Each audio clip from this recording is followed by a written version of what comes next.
There is a doorway in a farmhouse in rural Burgundy, France, that has stood since 1423. It is 4 feet 11 inches tall. The family that built it was not unusually short. They were average for their time. When the historians first documented this structure in 1971, they assumed it was a storage outbuilding because no normal adult could enter without ducking. It is a bedroom. It was where people slept for 400 years. This is not a curiosity. It is evidence. Evidence of something the standard economic histories of the Western world have spent 2 centuries quietly papering over. The ceilings in old buildings were not made for people our size because people were not our size. And the story of why they weren't when they changed and what drove that change is not the story you were taught. It is a story about food, power, land, and the deliberate engineering of scarcity that altered the human body itself. Let's start with what we actually know. The average height of a Western European male in the year 1000 AD was approximately 5 feet 8 inches. This surprises most people because the popular image of medieval people is of small, hunched, malnourished figures. That image is wrong, and we can prove it wrong from the skeletons. Bioarchaeologists have measured thousands of remains from this period across England, France, Germany, and Scandinavia. The numbers cluster consistently. Men in the Viking Age were not short. Women averaged 5 feet 2 to 5 feet 4. These were people who, if dressed in modern clothing and placed on a modern street, would not look unusual. Then something happened. By 1400, average male height in Western Europe had dropped to approximately 5 feet 5 inches. By 1600, it had fallen further to roughly 5 feet 4. The low point came in the late 18th and early 19th centuries, when industrializing European populations reached average male heights of 5 feet 3 inches in some regions of England. This was not a gradual drift. It was a collapse, spread across 5 centuries, and it was not distributed evenly across the population. The poor shrank. The wealthy stayed tall or grew taller. The gap between the heights of aristocrats and labourers became so pronounced by the 16th century that contemporaries commented on it in writing, assuming it was simply the natural order that noble blood produced larger bodies. It was not noble blood, it was protein. The mechanism here is not complicated, but the implications are. Human height is largely determined in the first 3 years of life. The critical inputs are calories, protein, and absence of chronic infection. A child who receives adequate nutrition during this window reaches their genetic height potential. A child who does not will be permanently shorter, regardless of what they eat afterward. This is not reversible. The stunting is written into the bones. What changed between the year 1000 and the year 1600 was access to those inputs specifically for the labouring majority of the population. And what changed access was not technology, not plague, not some inevitable march of agricultural decline. What changed access was land tenure. In the early medieval period, common land was a functional reality across most of Western Europe. Peasant families had grazing rights, foraging rights, fishing rights. They kept pigs, chickens, the occasional cow. They supplemented grain with animal protein in ways that, by the skeletal evidence, maintained adequate nutrition. This was not prosperity. It was subsistence, but it was nutritionally sufficient subsistence. The bones show it. The enclosure of common land began in England in the 13th century and accelerated through the 15th, 16th, and 17th centuries. The process was not uniform, but the direction was consistent. Land that had supported multiple uses by multiple families was converted to single-purpose agriculture or grazing, controlled by a single owner, worked by labourers who now received wages instead of access. The pigs disappeared. The chickens became market goods. The protein that had kept the skeletal record intact began to vanish from the labouring diet. It is worth being precise about what the commons actually were, because the word has been flattened in modern usage into something vague and slightly romantic. The commons were not charity. They were not gifts from lords to peasants.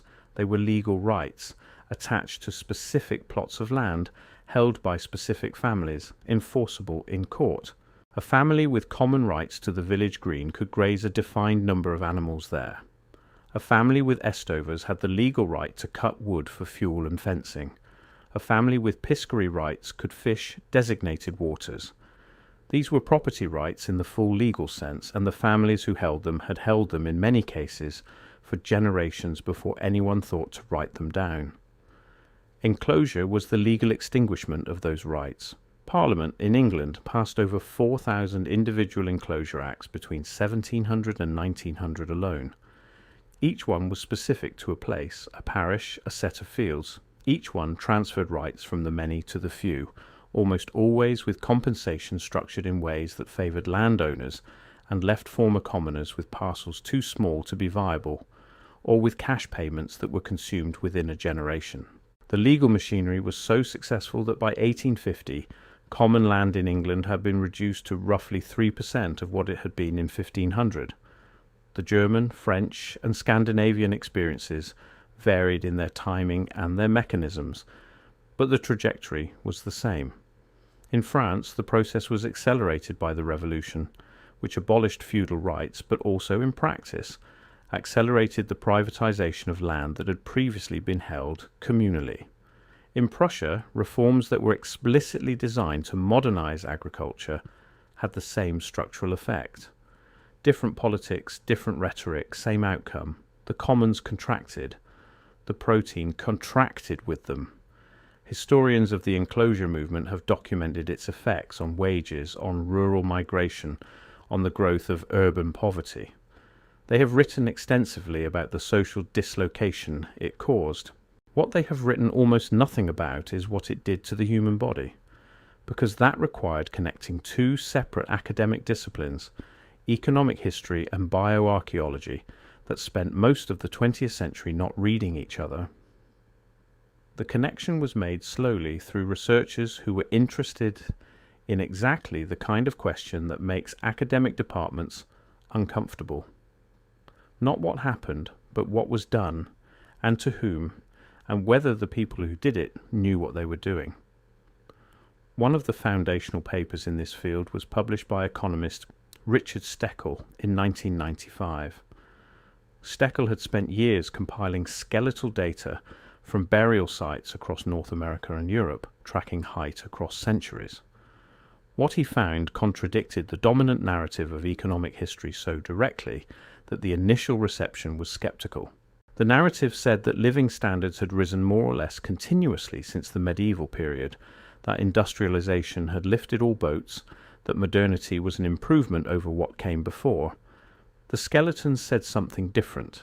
They said the bodies of working people had gotten smaller as the economies around them got larger. They said the transition to industrial capitalism had for at least 2 centuries made the bodies of the poor worse. Steckel and the researchers who followed him did not argue that industrialization was a mistake. They argued that its costs had been borne very unevenly, written into bones and doorframes, and the physical record of a civilization that was growing taller at the top while shrinking at the bottom.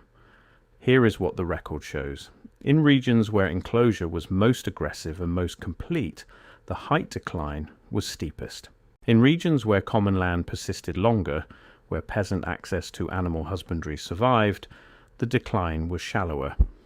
This is not a perfect correlation. Disease, warfare, climate, all of these play roles. But the pattern is consistent enough that researchers working independently in England, in France, and in Scandinavia have converged on the same conclusion. The bodies got smaller when the food got worse. The food got worse when the land got enclosed. Now consider what this means for the buildings. The doorways in English farmhouses built before 1400 are, on average, taller than the doorways in farmhouses built between 1600 and 1800. This seems counterintuitive because we associate later construction with greater sophistication, better resources, more advanced technique. But the people who built those later farmhouses were building for themselves and their families. And by 1700, labouring families in England were several inches shorter on average than their ancestors had been 3 centuries earlier. They were not building shorter doors because they had less skill. They were building shorter doors because they were shorter. The ceilings follow the same logic. Low ceilings in older peasant structures are not primitive. They are calibrated. They reflect the body sizes of the people who lived in them. And when you compare structures built by labouring families in the 17th and 18th centuries to structures built by similar families in the 12th and 13th centuries, the calibration has shifted downward. The rooms got smaller because the people got smaller. The people got smaller because they got poorer. They got poorer because the common resources that had sustained their nutrition were taken. There is an objection here that gets raised immediately, and it is worth taking seriously. The objection is that correlation is not causation, that height varies for many reasons, that the enclosure narrative oversimplifies a complex historical process. All of this is true, and the researchers making these arguments are not claiming a single cause. They are claiming that land access was a major driver of nutritional status, that nutritional status was a major driver of height, and that this connection has been underemphasized in the standard economic histories, because those histories were written almost exclusively by people who were themselves descended from the classes that benefited from enclosure. That last point is not a conspiracy theory, it is a structural observation about who produces historical knowledge. The great economic historians of the 19th and early 20th centuries, the men who established the canonical narratives of agricultural development and industrialization, worked at institutions funded and populated by families whose wealth originated in exactly the period under question. They were not lying, they were selecting, emphasizing the productivity gains of enclosure, the efficiency improvements, the foundations for industrial capitalism. Not emphasizing the bodies, the bones were there. The data was available, it simply was not the story being told. The reversal in height trends is itself instructive. European and American heights began rising again in the late 19th century and rose sharply through the 20th. The standard explanation credits rising wages and industrialization. This is partially correct, but it is incomplete in ways that matter. The specific inputs that drove height recovery were protein consumption, childhood disease reduction, and the expansion of what might loosely be called commons in their modern form, public sanitation systems, public health infrastructure, and eventually food welfare programs that restored through state intervention the baseline nutritional access that had been lost when the original commons were taken. In other words, the solution to the problem created by enclosure was, at its core, a partial re-enclosure in reverse. Not common land, but common infrastructure. The state replacing, imperfectly and incompletely, what communities had once held together. The average height of a Western European male today is approximately 5 feet 10 inches. This is close to, and in some Northern European populations slightly exceeds, the heights recorded in the early medieval skeletal record. We have, after 6 centuries of decline and a century of recovery, returned roughly to where we started. But the buildings we built during the centuries of decline are still standing. They are in the historical record. They are in the tourism brochures photographed as charming relics of a simpler time. The low doorways and the cramped rooms and the narrow staircases are described as quaint, as atmospheric, as characteristic of the period. They are not charming. They are a record of what was done to the people who lived in them. Each doorway is a measurement. Each ceiling is a data point. The buildings are a graph, and the graph shows a decline that lasted 500 years, tracked precisely in limestone and oak, and the compressed spines of people who were poorer and smaller than their great-grandparents had been, and who built their houses to fit the bodies they had. Beethoven's tuning fork sits in a glass case in the British Library. The doorway in the Burgundy farmhouse is still there, still 4 feet 11 inches tall. Both of them hold frequencies the modern world has stopped reading correctly. Both of them are telling you something if you are willing to look at what they actually are. The ceilings were not made for people our size. They were made for the people who were there. And the question worth asking is not why those people were so small. The question worth asking is what was taken from them that made them that way.